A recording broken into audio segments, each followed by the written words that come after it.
Oi pessoal, tudo bem? Estamos de volta com nossos vídeos, aqui referente aos cálculos, para redutor de velocidade.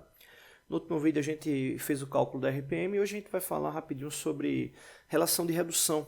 Eu já vi muito estudante se confundindo, e até errando questão de concurso, por causa dessa questão da relação de redução. Às vezes você pega uma avaliação que ela vai dar informação ali da rotação de entrada, e você consegue calcular a rotação de saída e acaba indicando a rotação de saída como sendo a relação de redução, Só que não é a rotação de saída, não é necessariamente ali a relação de redução. Na verdade não é, Você pode ter até um cálculo que coincidentemente ele atinge o mesmo valor, mas a rotação final não é a relação no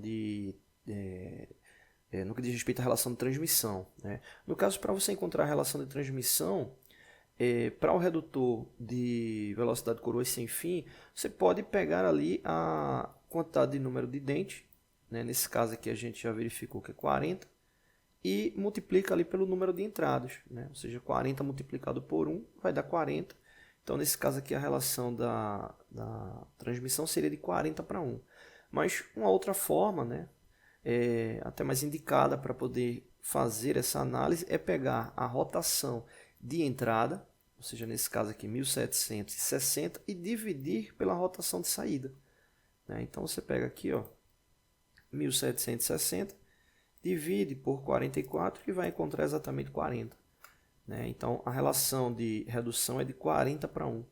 Ou seja, a cada 40 giros no eixo de entrada, no fuso, você vai ter um giro no eixo final de transmissão. Então basicamente o que acontece? Você vai ter 40 giros no fuso para poder dar um giro completo aqui na coroa. E basicamente isso acontece por quê? Vamos dar um zoom aqui. Toda vez que você tem 360 graus de giro aqui no fuso, o que é que você vai ter de deslocamento? É exatamente o deslocamento de um dente.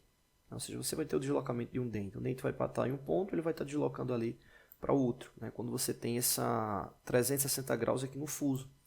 Então, como essa coroa ela tem 40 dentes, você precisaria de 40 giros no fuso para poder deslocar a coroa completamente.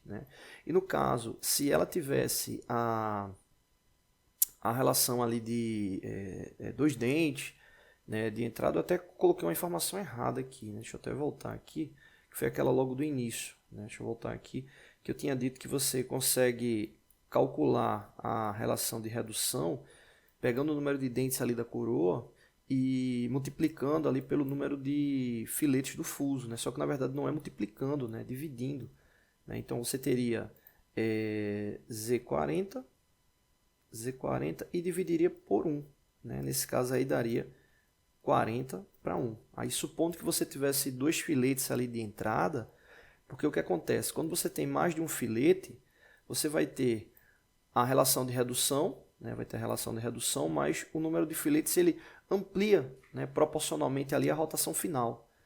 Então, exemplo, nesse caso aqui, como a gente encontrou 44 RPM, se o sistema ele tivesse duas entradas, a gente teria 44 multiplicado por 2, que daria 88 RPM na rotação final.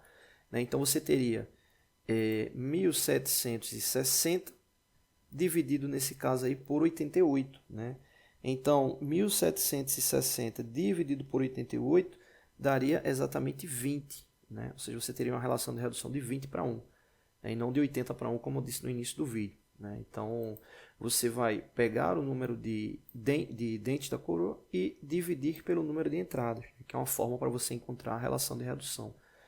E aí, no caso, como eu tinha dito anteriormente, o mais indicado é você pegar a rotação de entrada e dividir pela rotação de saída.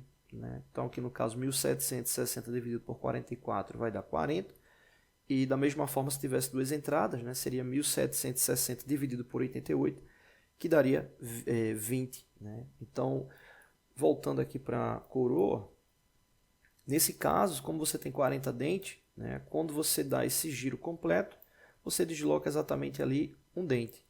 E se você tivesse dois filetes aqui, dois filetes de entrada, que foi exatamente onde eu parei para poder contextualizar essa informação que estava errada no início, Se você tivesse 2 filetes, quando ele desse um giro completo, ele ia deslocar quantos? Ia deslocar 2 dentes, né? Ou seja, ele ia ter essa relação de proporção ali na transmissão final de 2 vezes. Então, consequentemente, a transmissão da coroa seria mais rápida. Então, nesse caso aí, ele sairia de 40 para 1 de relação de redução e ficaria com 20 para 1. Né? Ou seja, a cada 20 giros no fuso, você teria um giro completo ali na coroa, né? Fechando aí o ciclo. Bom, então é isso. Só recapitulando, para esse sistema aqui, a gente ficou com 44 RPM na rotação final, a gente já tinha verificado no último vídeo. E a relação de redução, vou colocar aqui embaixo, a gente chama de a relação de redução para esse sistema aqui, 40 para 1, ou seja, a cada 40 giros do fuso você vai ter um giro ali na coroa, tá bom? Então é isso, valeu!